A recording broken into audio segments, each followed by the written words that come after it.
सुर में गाना सीखिए पाधानीसा ऐप के साथ AI powered personal music teacher from Saregama. எதிர்த்தவர் எவரும் இல்லை,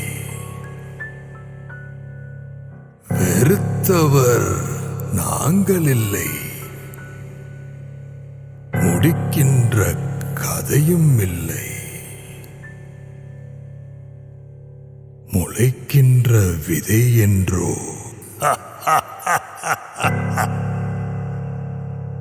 ரத்தம் உறையட்டும், சத்தம் உறக்கட்டும், நித்தம் கொடி பறக்கட்டும், தேகம் எரிமலையாய் கொதிக்கட்டும், உந்தன் நிழலில் எங்கள் வெளிச்சம், வாரீர் வாரீர் வாரீர் வாரீர் வாரீர்.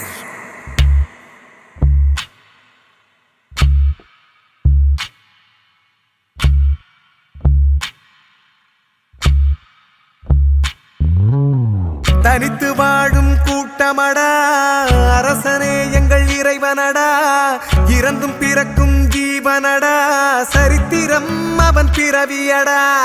தனித்து வாழும் கூட்டமடா, அரசனே எங்கள் இறைவனடா, இறந்தும் பிறக்கும் ஜீவனடா, சரித்திரம் அவன் பிறவியடா. எதிர்த்தவர் எவரும் இல்லை, வெறுத்தவர் நாங்கள் இல்லை, முடிக்கின்ற கதையும் இல்லை, முளைக்கின்ற விதை என்றோ. தனித்து வாழும் கூட்டமடா, அரசனே எங்கள் இறைவனடா, இறந்தும் பிறக்கும் ஜீவனடா, சரித்திரம் அவன் பிறவியடா.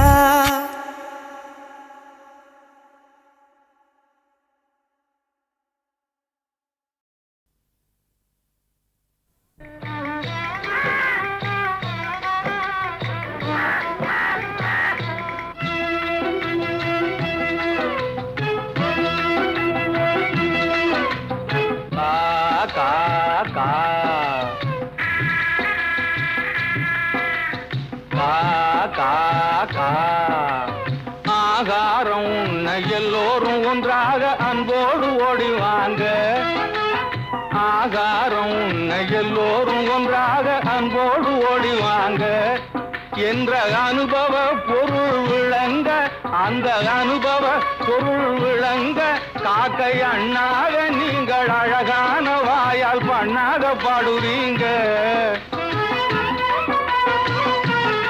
காக்கை அண்ணாக நீங்கள் அழகான வாயால் பண்ணாக பாடுறீங்க, காக்காகன ஒன்னாக கூடுறீங்க. வாங்க கா கா கா.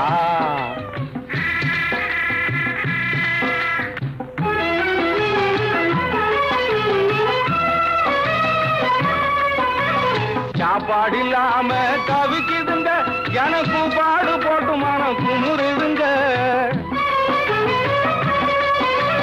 சாப்பாடு இல்லாம தவிக்குதுங்க, எனக்கு பாடு போட்டு மனம் குமுறுதுங்க. உயிர் காப்பாத்த கஞ்சி தண்ணி ஊத்துங்க என்றால் காப்பாக போடுறாங்க பாருங்க. உயிர் காப்பாத்த கஞ்சி தண்ணி ஊத்துங்க என்றால் காப்பாக போடுறாங்க பாருங்க. அந்த சண்டாளர் எங்கவே தன்னலமும் நீங்கவே தாரணி வீதியிலே பாடுங்க. ராகம் கா கா கா.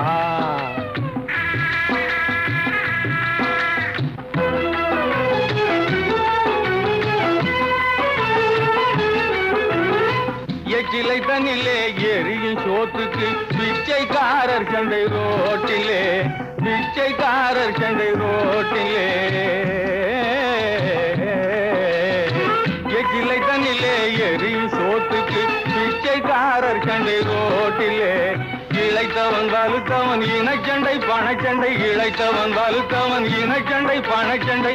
எத்தனையோ இந்த நாட்டிலே, எத்தனையோ இந்த நாட்டிலே. பட்டி ஜாதி நீங்க எந்த பகுத்தறி வாழற பார்க்காதீங்க. பட்டி ஜாதி நீங்க எந்த பகுத்தறி வாழற பார்க்காதீங்க. பச்சைமா இருங்க பகிர்ந்துண்டு வாழுங்க பழக்கத்தை மாத்தாதீங்க எங்க பாடுங்க கா கா கா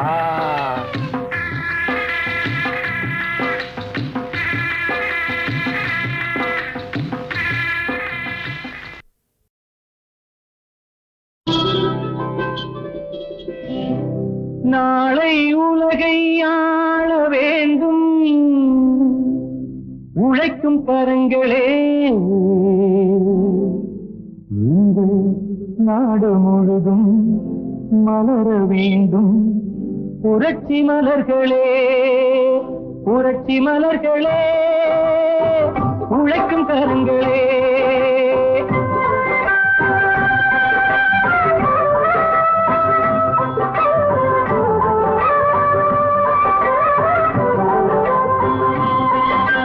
நாளை உலகை ஆள வேண்டும் உழைக்கும் கரங்களே இந்த நாடு முழுதும் மலர வேண்டும் புரட்சி மலர்களே கடமை செய்வோம் கலங்காமலே உரிமை கேட்போம் தயங்காமலே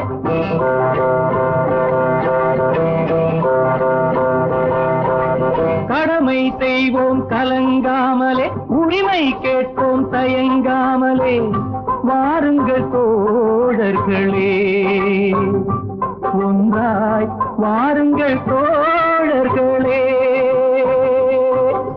நாளை உலகை ஆள வேண்டும் உழைக்கும் கரங்களே உழைக்கும் கரங்களே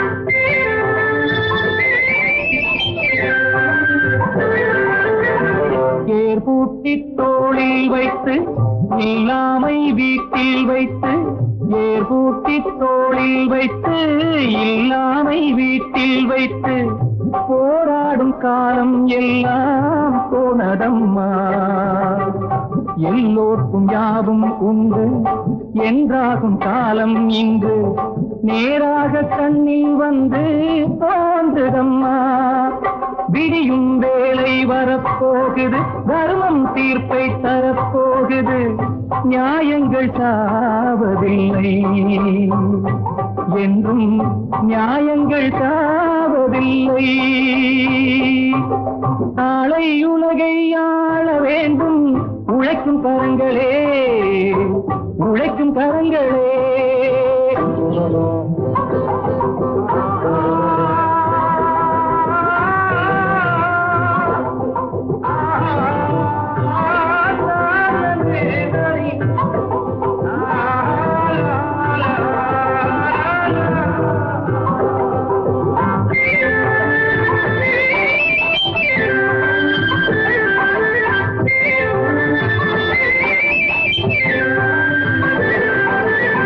கல்விக்கு சாலை உண்டு நூலுக்கு ஆலை உண்டு நாட்டுக்கு தேவை எல்லாம் நாம் தேடலாம் தோளுக்கு வீரம் உண்டு போர்க்காத ஞானம் உண்டு நீதிக்கு நெஞ்சம் உண்டு நாம் வாழலாம் சிரிக்கும் ஏழை முகம் பார்க்கலாம் சிந்தும் கண்ணீர் தனை மாற்றலாம் வாருங்கள் தோழர்களே ஒன்றாய் சேருங்கள் தோழர்களே நாளை உலகை ஆள வேண்டும் உழைக்கும் கரங்களே இந்த நாடு முழுதும் மலர வேண்டும் புரட்சி மலர்களே புரட்சி மலர்களே உழைக்கும் கரங்களே அவன் தன் கடமையை செய்ய வேணும் அது கஷ்டமாயிருந்தால் மனிதனால் ஓர் கணமேனும் வாழ வேணும் மனிதனாய் பிறந்து ஓர் கணமேனும் வாழ வேணும் கடவுள் என்ற பெயரை சொல்லி விளையாடு உலகம் கடவுள் செயல் அறியாமல தடுமாறுது உலகம் அந்த கடவுள் செயல் அறியாமல தடுமாறுது உலகம்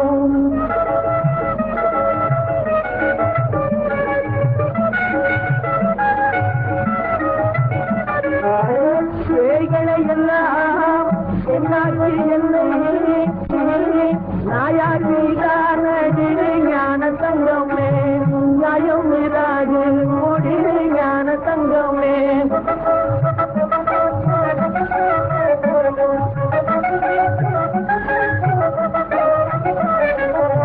முக்காலமும் உணர்ந்த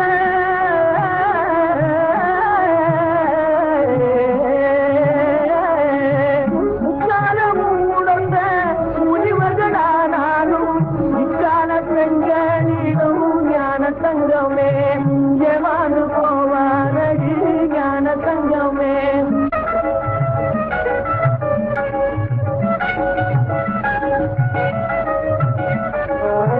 பணக்காரர் இல்லை மகன் வேகம் உள்ளோர் குணக்காரர் இல்லையே ஞான தங்கமே கொலைகாரராவாரடி ஞான தங்கமே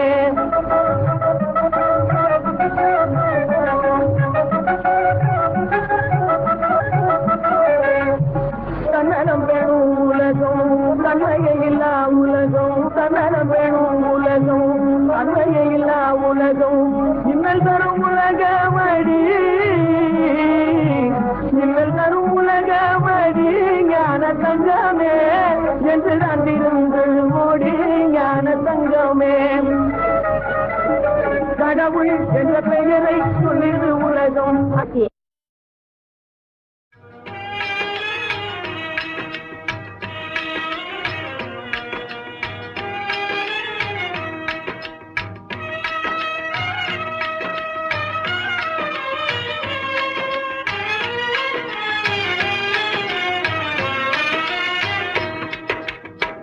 காதலுக்கு கண்ணில்லே காதில்லே கேளாயோ ஜாதியில்லே பேதமில்லே நீ எண்ணி பாராயோ காதலுக்கு கண்ணில்லே காதில்லே கேளாயோ ஜாதியில்லே பேதமில்லே நீ எண்ணி பாராயோ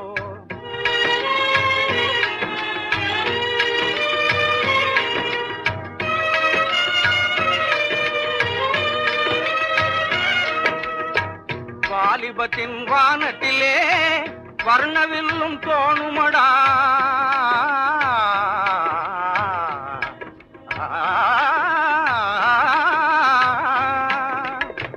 வாலிபத்தின் வானத்திலே வர்ணவில்லும் தோணுமடா பாலையிலே காண்பதெல்லாம் காணல் நீராகுமடா பாலையிலே காண்பதெல்லாம் காணல் நீராகுமடா நீலமயில் மேகத்தினால் தேடி வந்து ஆடுமடா நீலமயில் மேகத்தினால் தேடி வந்து ஆடுமடா நெஞ்சத்திலே மிஞ்சியதோ நேசம் தந்தோடுமடா நெஞ்சத்திலே மிஞ்சியதோ நேசம் தந்தோடுமடா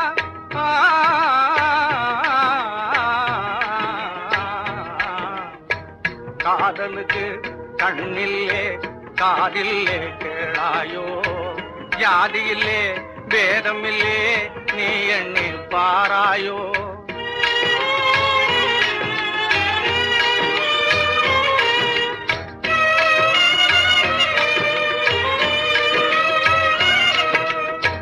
மின்னுவதை பொன்னெனவே எண்ணுவதும் ஈனமடா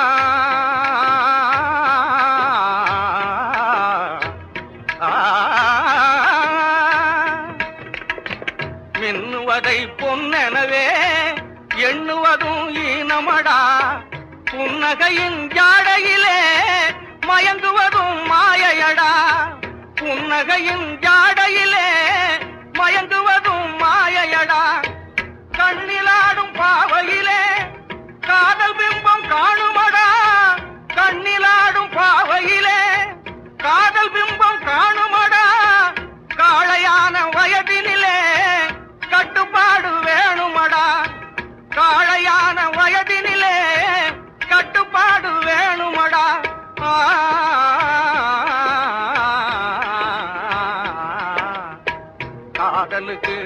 கண்ணில்லே காதில்லே கேளாயோ ஜாதியிலே பேதமில்லே நீ எண்ணி பாரடா நீ எண்ணி பாரடா நீ எண்ணி பாரடா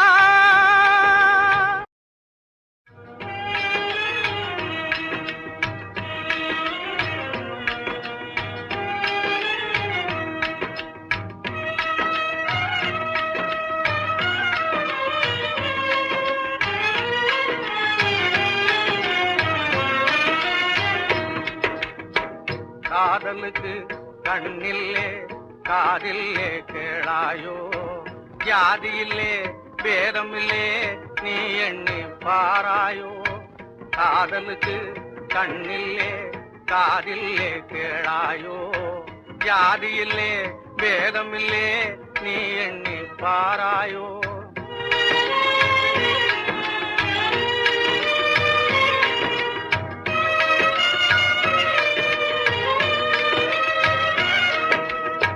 வாலிபத்தின் வானத்திலே வர்ணவில்லும் தோணுமடா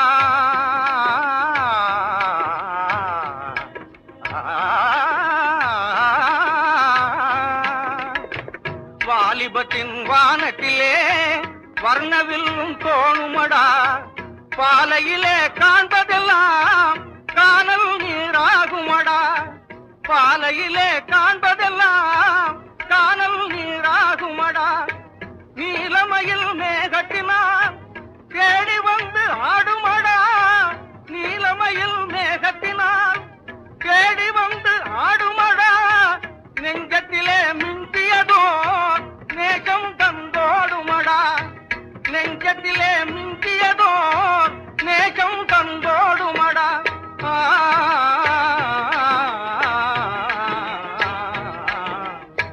காதலுக்கு கண்ணில்லே காதில்லே கேளாயோ ஜாதியில்லே பேதமில்லே நீ எண்ணி பாராயோ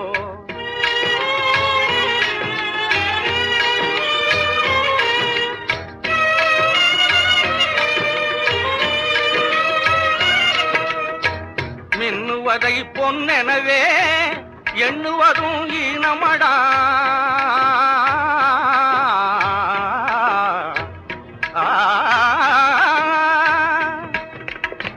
மின்னுவதை பொன்னெனவே எண்ணுவதும் ஈனமடா புன்னகையின் ஜாடையிலே மயங்குவதும் மாயையடா புன்னகையின் ஜாடையிலே மயங்குவதும் மாயையடா கண்ணிலாடும் பாவையிலே காதல் பிம்பம் காணுமடா கண்ணிலாடும் பாவையிலே காதல் பிம்பம் காணுமடா காளையான வயதினிலே கட்டுப்பாடு வேணுமடா காளையான வயதினிலே கட்டுப்பாடு வேணுமடா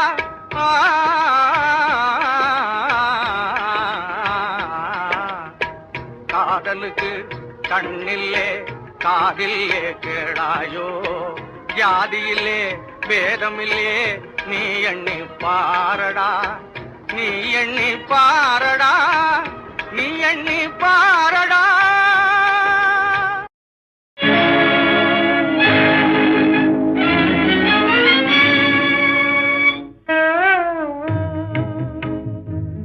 பணம் பந்தியிலே குணம் குப்பையிலே இதை பார்த்து அறிந்து நடக்காதவன் மனிதனில்லே பிழைக்கும் மனிதனில்லே பணம் பந்தியிலே குணம் குப்பையிலே இதை பார்த்து அறிந்து நடக்காதவன் மனிதனில்லே பிழைக்கும் மனிதனில்லே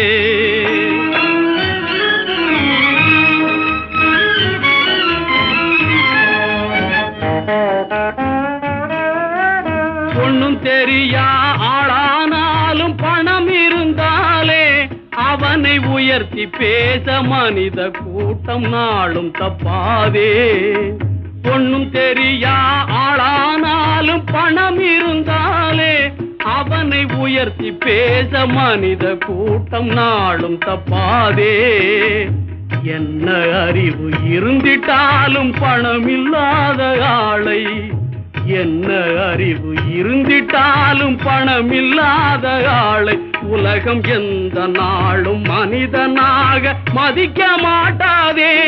பணம் பந்தியிலே குணம் குப்பையிலே இதை பார்த்து அறிந்து நடக்காதவன் மனிதனில்லே, பிழைக்கும் மனிதனில்லே.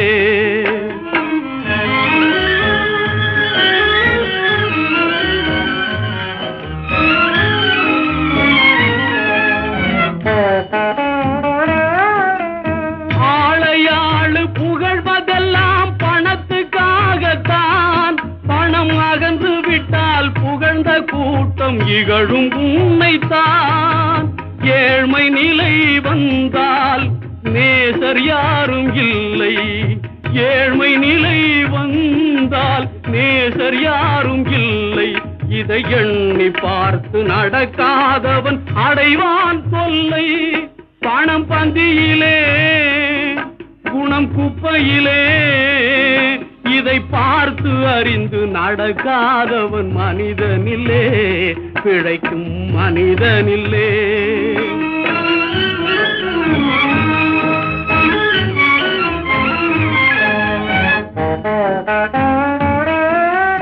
உன்னால் உயர்ந்த நிலையடைந்தோர் நிறைய பேர்கள் உண்டு.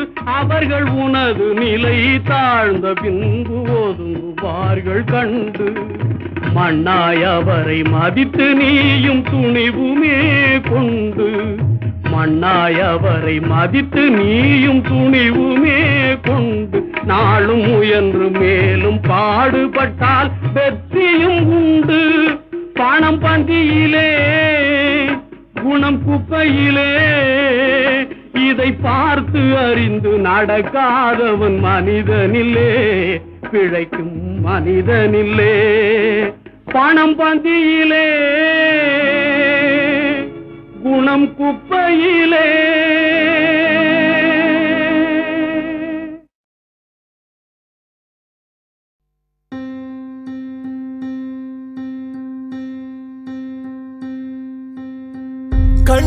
கண்ணூரங்காய் கண்ணூரங்காயோ மனிதா,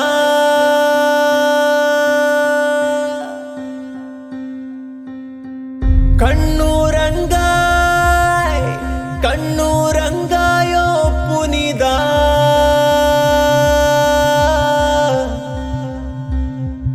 நீ செய்யாயிருதல்லரிது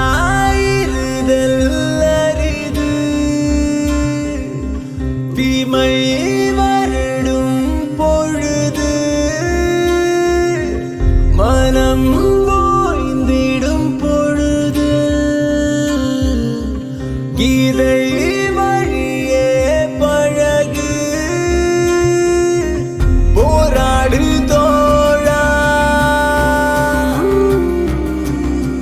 போராடி வாடா. முன்னேறு தோழா, வென்றாடி வாடா. சந்தேகம் வேண்டாம், உன் காலம் சீர்தா.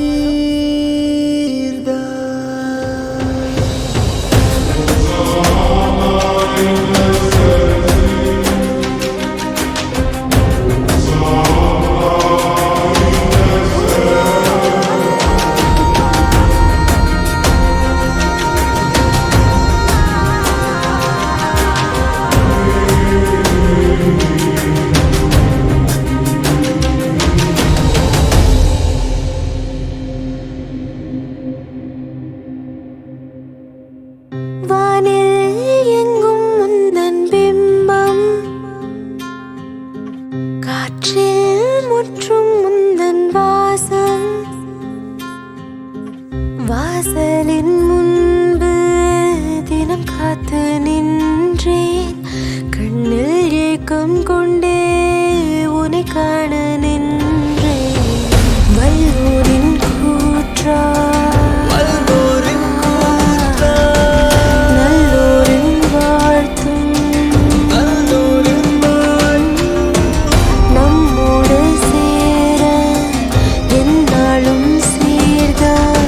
சந்தேகம்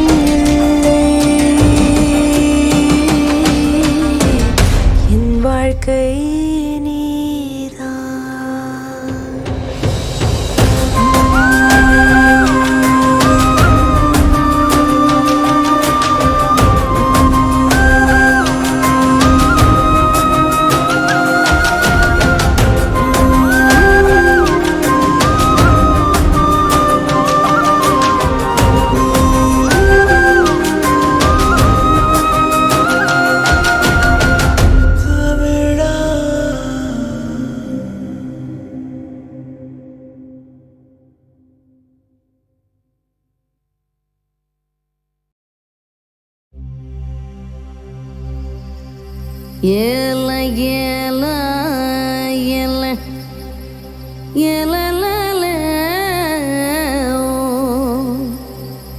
ஏலலா ஏல லலலா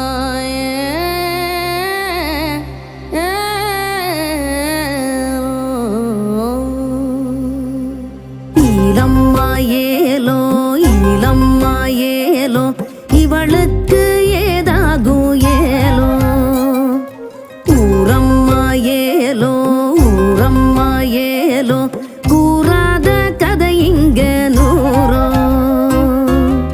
மண்ணிலே இந்த பக்கம் மங்கையரின் கூட்டம் அங்கிட்டு அந்த பக்கம் ஆடவரின் நாட்டம் கண்ணகி இல்லை இன்னா கோவலனு வாழோ பொண்டாட்டி ஆசை எல்லாம் புத்தன் அறிந்தானோ காலம் முழுக்க காமோ பாம்பு படமா ஆடும் அக்கறைக்கும் இக்கரைக்கும் ஓடும் இளம்மா ஏலோ இளம்மா ஏலோ இவளுக்கு ஏதாகும் ஏலோ ஊரம்மா ஏலோ ஊரம்மா ஏலோ கூறாத கதை இங்கே நூறோ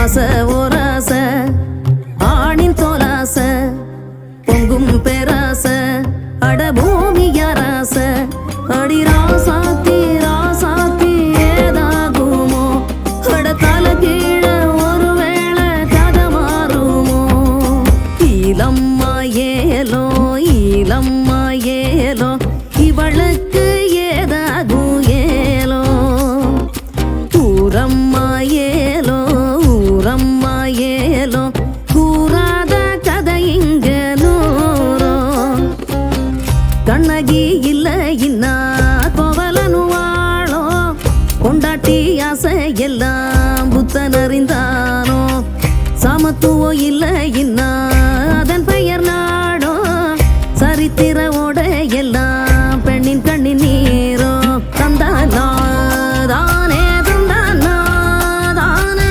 தந்தானா தானே தந்தானா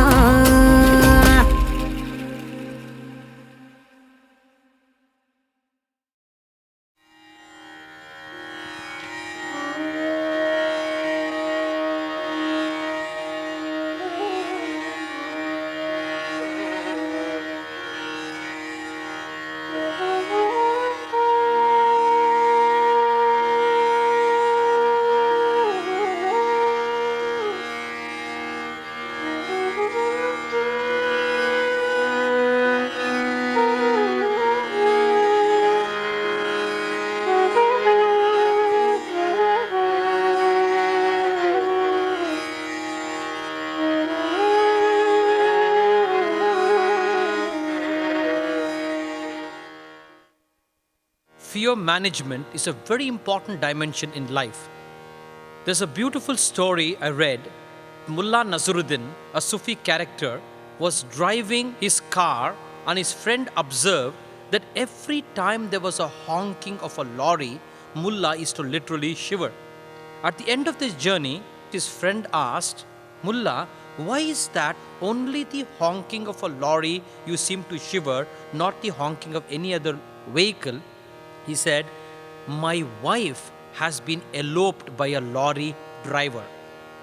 Since my wife has been eloped by a lorry driver, every time there's a honking of a vehicle, I'm scared the lorry driver will return the wife back to me.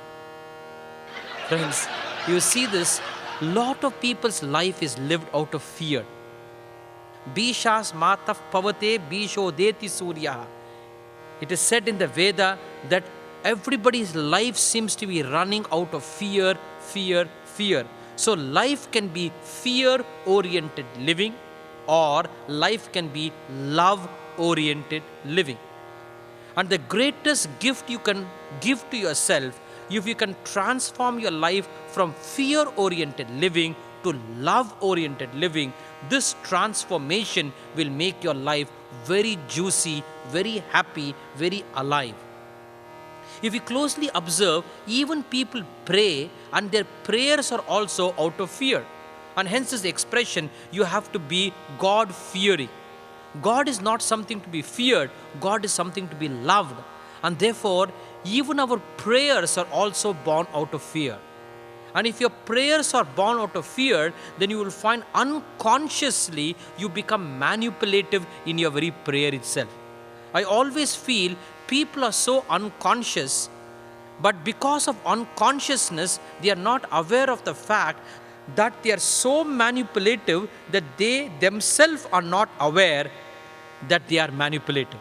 The height of manipulation is you yourself are not aware you are manipulative. And when you live out of fear, even your prayer is out of fear, there is a subtle unconscious manipulation which happens.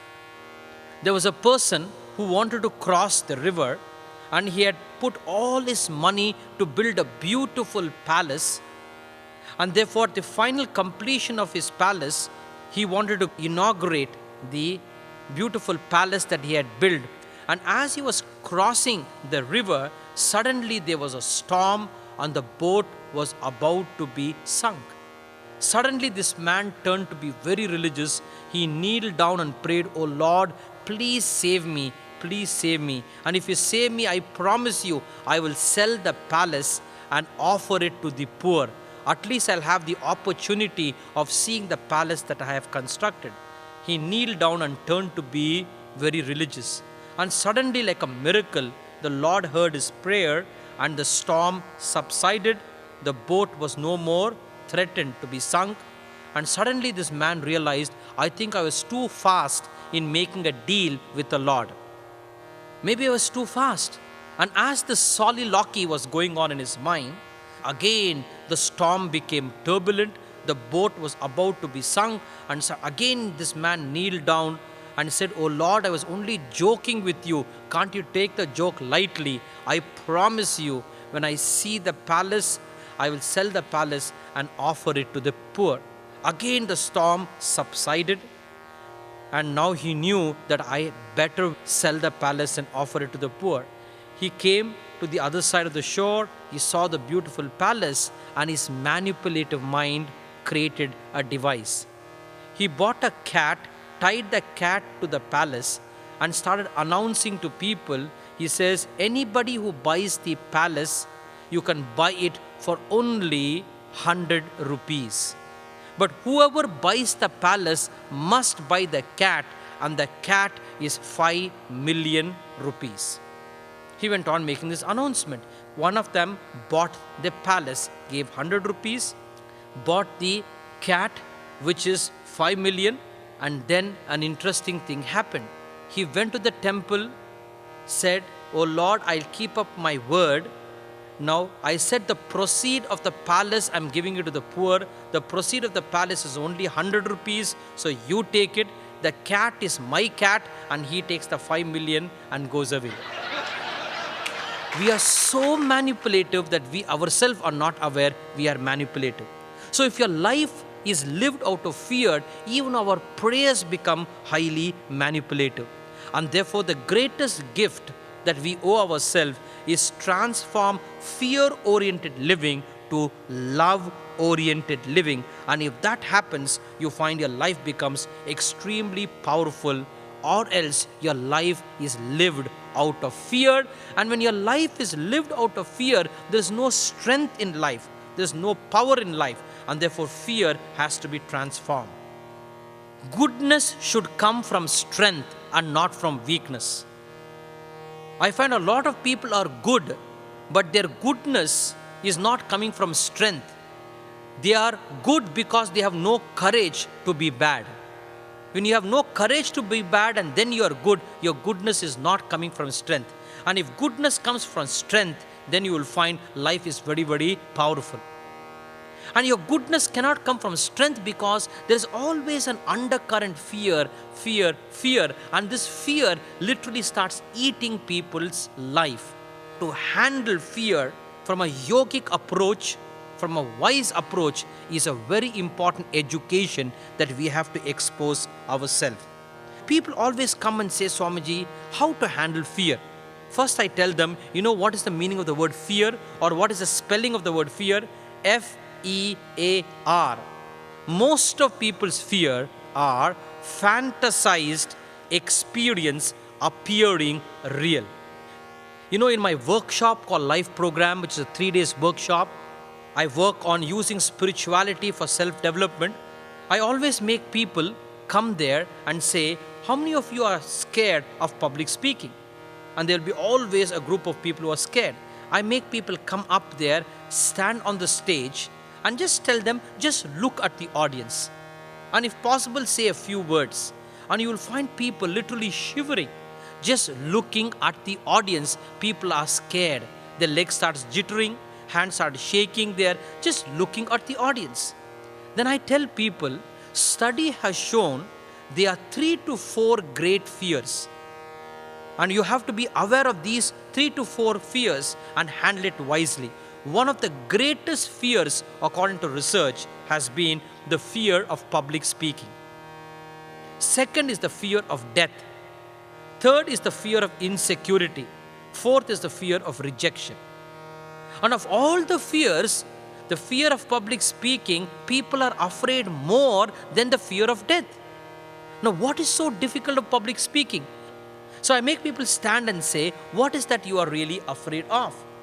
And you will find they don't know what they are afraid of. They say, Swamiji, I have never spoken in the public, and therefore I'm scared. I say, if you have never been in front of the public, now you are in the front of public. So feel happy about it. But then they are scared. And then we explore into this fear. And I tell them, see, your fear is simply a fantasized experience appearing real. You're just fantasizing it there, and you're scared about it. So to handle fear, especially when there's a fear of public speaking, I give them the 3 E's technique. I say, first, experience your fear. Second, enjoy it. Third, explore into it. So therefore, in these encountering sessions in my life program, I make people stand, and then their legs start shivering, shaking. I ask them, now experience your fear. What is the experience of your nervousness? I ask this question. They say, I'm just nervous. I said, what is the experience of your nervousness? And so often I find people can't articulate the experience. They are more busy giving an explanation why they are afraid rather than the experience of their nervousness. And invariably, now I make them realize your experience of nervousness is what? He says, my legs are shaking, my hand is shaking. And then I tell them, can you experience the experience of your nervousness? Listen carefully, friends. Can you experience the experience of your nervousness? Now, this may appear to be a simple statement, but it's so difficult for people to experience. We don't experience an experience. We are too busy interpreting an experience. We are too busy judging an experience. We are too busy evaluating an experience. I tell them, drop all that, just experience innocently your nervousness. Your legs are shaking means what? Your legs are shaking. A lot of people go to the disco to make it shake, and without a disco, your legs are shaking. Beautiful. Just experience it, I said. We don't experience an experience. Isn't it, friends? Doesn't it happen so often? You go to a doctor, now he brings an injection, you turn your head this side, and he touches you and you scream. And the doctor said, I've only put alcohol strip itself. I've not even injected. Now the anticipation of pain is sometimes more painful than pain itself. So we are not with an experience. We are more with an explanation of an experience. Now this is a very important principle. In Taoism, it is called Ta Tata. Ta Tata means, can you experience the suchness of what is? In yoga, we call it Satta. Can you experience the Satta means the isness of what is? And if you can learn to practice this, it is so beautiful. You're eating your food, can you experience the experience of eating? You're taking a bath, can you experience the experience of taking a bath? But what happens to us? You're eating your food, you're thinking of the bath. When you're taking the bath, you think of your boss. When you meet your boss, you think of your wife. When you meet your wife, you think of your boss' wife. And thus, you don't experience an experience. You're always lost somewhere. So if you can learn to practice this, and it will help you very much in fear management, whatever you are doing, experience the experience. You're listening to me? Experience the experience. You're seated on the chair, experience the experience. You're walking, experience. So I make my students stand, and when their legs are shaking, I just tell them, experience the experience of your leg shaking. And when they start experiencing the experience and not judging, evaluating, then you will find the experience is such an innocent, beautiful experience. So first, experience. Second, can you simply enjoy the experience? Because unconsciously they are not enjoying the experience. So experience. Second, I said learn to enjoy. Their legs are shaking. I said enjoy your leg shaking. It's so beautiful. Means your nervous system is very alive. Your hands are shaking. Good. Enjoy it. Learn to go on enjoying whatever you are doing. Then you will find the whole quality of experience is different. So they're standing on the stage. First I make them experience. After some time I ask them, how do you feel? Now your tension would have reduced. Then I bring in the dimension, can you enjoy? And say, beautiful, your legs are shaking. Beautiful, my hands are shaking. When the moment you learn to enjoy it, fear reduces. You have a different strength of handling it. Lastly, I say, can we explore this fear of public speaking? And when you explore, people give lot of explanation. Swamiji, I have never spoken in the public. This is the first time in the public, therefore I'm scared. I tell them, the first time you get married, you're not scared. First time you go to Switzerland, you're not scared. So what is the genesis of this fear? Can you explore? And when you slowly explore, we find the genesis of fear is this. We are caught up in the structure called looking good.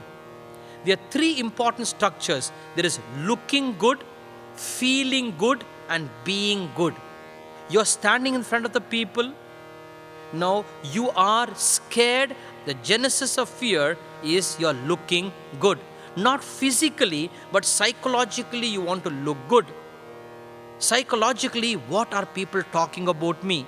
They may criticize me. They may say I'm not a good speaker. They may say I'm such an idiot. Now their speaking starts breaking a certain image that you want in their eyes, and the image that you want is you want people to look at you as you want them to say he's a good person. You're caught up in this game called looking good. Not looking good physically, but psychologically looking good. We have an image about ourselves, and we want our image to be endorsed and respected by the other person. And if somebody does not endorse your image gets stabbed. This is a big psychological sickness that we are caught up in this game called looking good. Looking good is different from being good. Your whole genesis of fear, what will people talk about you? And if they talk negative, your image gets stabbed. So therefore, you're caught up in this image game. Now, you have to learn to develop another value system. Learn first to have the value of being good. Based on being good, learn to feel good. And lastly, give this priority of looking good. But at present, people's priorities are confused. They want first the looking good and last the being good. So I help people to reorganize their priorities. The most important priority is being good, based on being good, feeling good, and lastly looking good. And when you have this, you find many of our fears, especially the fear of public speaking, will just drop away. There was one student of mine who did my workshop in Chennai, and she came to me and said, Swamiji, I'm very unhappy. She was a young girl, hardly about 21, 22 years. She became a widow at the age of 18 years. And she was feeling very lonely, and I asked her, why can't you get married? To which she said, Swamiji, how can I get married? I'm an orthodox South Indian Brahmin. I asked her, is it wrong for you to get married? She says, no, it is not wrong for me to get married. But what will people talk, Swamiji, if I get married? I asked her, what are people talking about you? Now, she said, people are talking about me that I'm a Satya Savitri, I'm a very good girl. But So people are talking good about me. But I asked her, are you feeling good? You're looking good in their eyes, but are you feeling good? She says, no, I'm not feeling good. Then I asked her, are you being good to yourself? She said, no, I'm not being good to myself. Then I said, you're only caught up in looking good, and you have sacrificed feeling good and being good for the sake of looking good. All this is because your priorities are all messed up. And therefore, if you can reorganize your priorities first on being good, based on feeling good, and lastly looking good, you will find you will be able to manage your fear much better. Many of our fears is all the fear, what will people talk about me? It's like this beautiful story. A father and a son was going along with a donkey. The father sat on the donkey, and people started telling in that village, what type of man he is. Young son is walking and the father is seated on the donkey.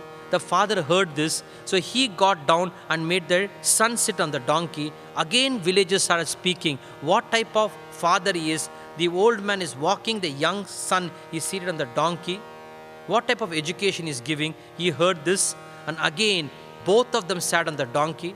Again, villagers started talking, what type of father he is. So much of cruelty to the animal. Both of them are seated on the donkey. Now again, he heard this, both of them got down and the donkey was alone and they were walking at the side. Again, villagers spoke, what type of father he is. They are not making use of the donkey. The donkey is walking alone. The only choice left is both of them were carrying the donkey. This is what happens. You're too caught up what people will say. People will say anything. In Hindi, there's an expression, logon ka kaam hai kehna. Always they will be talking. So therefore, you're too caught up in looking good, the whole orientation changes. And therefore, friends, first is learn to reorganize your priorities. Many of it you are caught up in the game of looking good. And if you can reorganize being good based on feeling good, looking good should be the last priority, then you will find you'll be able to handle your simple fear of public speaking in a much better way. The first great fear is the fear of public speaking. The second great fear is the fear of death. A lot of people are afraid of death. We are afraid of death for we look at death as an enemy to life. But if you can reorganize your perception, your paradigm, and yoga helps us in reorganizing our paradigm, don't look at death as an enemy to life, as an end of life. Look at death as an encounter in the spectrum of life. Your perception towards death, if it changes, what yoga invites us to do, don't look at death as an end of life. It is only an incident in the spectrum of life. It is like changing a house. When you change a house, it doesn't mean to say that you have to be scared of. So too, death is only an incident in the spectrum of life. Lord Krishna in the Gita says, Dehinosmin yata dehe kaumaram yauvanam jara tata dehantara prapti dhirastatra mukhyati. The Lord says in the Gita, don't be scared. Just look, death is constantly being happening. Dehinosmin yata dehe kaumaram. You're born as a child. Then you become a youth. Then you're dead to your child. You're born to youth. Again, become middle age. You're dead to youth. You're born to middle age. Then again, you become old. You're dead to the middle age. You're born to the new age. And therefore, death is constantly happening. Right now, today is gone. The next moment is born. So death is not an end of life. Death, in fact, is the very platform from which life emerges. So if you change your perception of death as an end of life, then you find your experience of death is an experience to be experienced in the spectrum of life. Somebody came to a famous Indian poet and asked him this question, I'm scared of death, what should I do? And this poet said beautifully, why are you afraid of death? If you can learn to trust life, then you will learn to trust even death. And he gives a beautiful example. He says, even before you are born, God has been so kind. Milk is created in the breast of your mother, even before you are born. If this is the kindness of nature, the kindness of existence, even before you are born, so too when you are living, who knows, there can be another world which is being already created. Learn to trust. We are really not afraid of the unknown. People tell me, Swamiji, the fear of death is the fear of the unknown. I always tell them, how can there be a fear of the unknown? Are you afraid of Ladalodai? No. What is Ladalodai? Gabagabai? No, Ladalodai, Gabagabai, you do not know. And if you do not know, you cannot be afraid of. You are only afraid of the fear of losing the known, not that you are afraid of the unknown.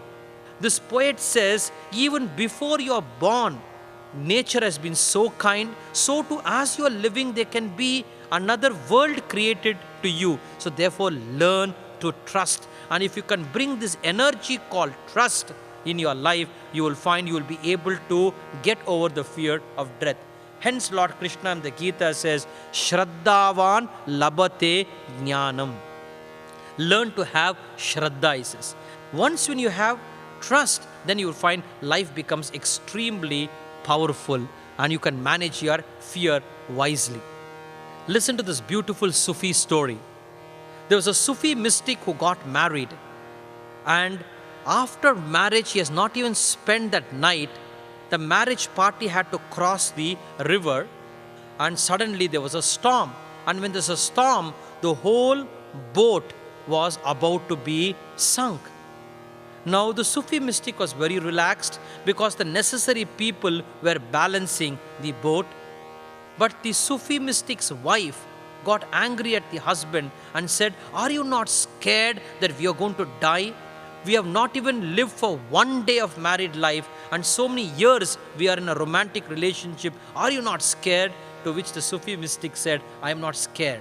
The wife asked, what is the secret of you not being afraid? He got up, took out the knife and charged at her. He put the knife under her neck and said, I'm going to kill you. And asked the wife, are you scared? And the wife said, I am not scared. The husband said, what is the secret of you not being scared? To which the wife said, the knife may be dangerous, but the one who is wielding the knife loves me very much, and therefore I am not scared. Exactly in the same way, the Sufi mystic said, the waves may be dangerous, but the one who is wielding the waves, the Lord, loves me very much, and I trust that, and therefore I am not scared. And if you have the power of trust, you will find you will be able to sail through the storms of life in a much different way.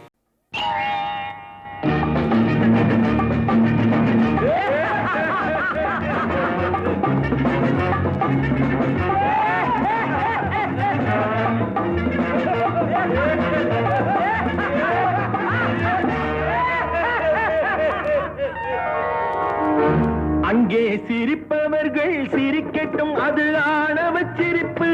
இங்கே நீ சிரிக்கும் புன் சிரிப்போ ஆனந்தச் சிரிப்பு. நல்ல தீர்ப்பை உலகம் சொல்லும் நாள் வரும்போது, அன்று சிரிப்பது யார், அழுவது யார் தெரியும் அப்போது. அங்கே சிரிப்பவர்கள் சிரிக்கட்டும், அது ஆணவச் சிரிப்பு, ஆணவச் சிரிப்பு.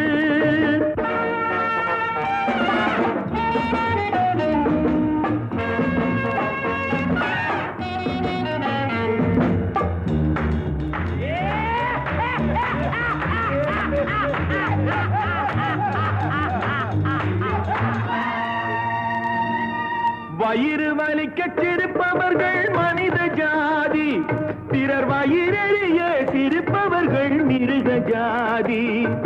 மனிதன் என்ற போர்வையில்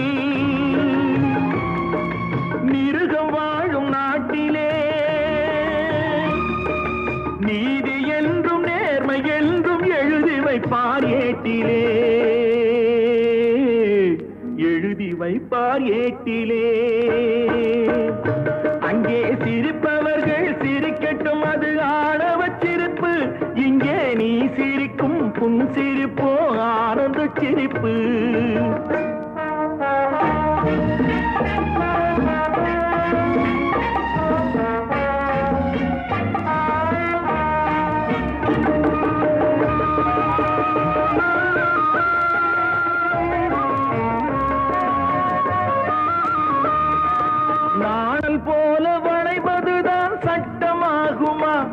அதை வளைப்பதற்கு வழக்கறிஞர் பட்டம் வேணுமா? தருமத்தாயின் பிள்ளைகள் தாயின் கண்ணை மறைப்பதா? உண்மை தன்னை ஊமையாக்கி தலை குனிய வைப்பதா? தலை குனிய வைப்பதா? அங்கே சிரிப்பவர்கள் சிரிக்கட்டும், அது ஆணவச் சிரிப்பு, ஆணவச் சிரிப்பு.